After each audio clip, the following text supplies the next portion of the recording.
Good evening, everyone. We're working on the Ford Roadster some more. Here is the transmission assembly. Right now we're in the engine bay.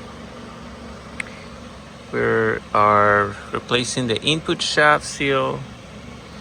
It's a very tricky way to remove it, but what I had to do is this is the old seal. Come with a screwdriver on the side.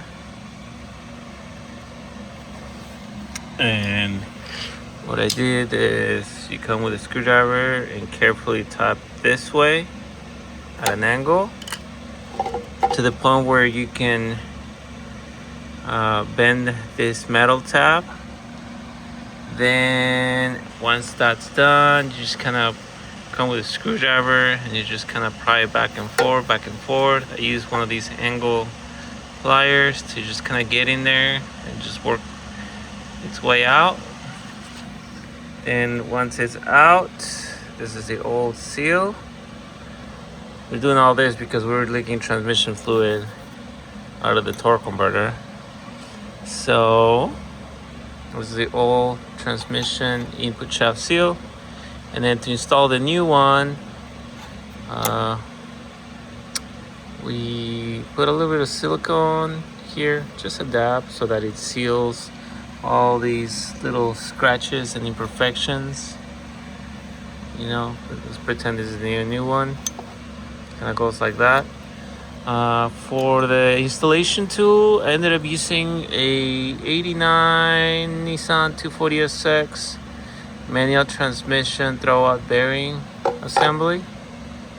Turns out this is the perfect diameter. Look at this. It's just perfect. And then so let's pretend this is the other seal. You just make sure that it's facing properly. Put the seal properly like that. And believe it or not, guys, look at this. It's the perfect diameter to touch the throwout bearing into just the part that needs to be pressed in, like this. See, look at that. It's a perfect diameter. So you mount that in. You come with a, let's see where the socket is. You use a 32mm socket. You probably do a 30. And just tap, tap, tap, tap, tap carefully all the way down. And there it is. Look at that. A nice solid replacement. And so the next step is to lubricate this torque converter. Here it is. We're gonna lubricate this. Make sure it's fully wet. Throw it back in there and should be good.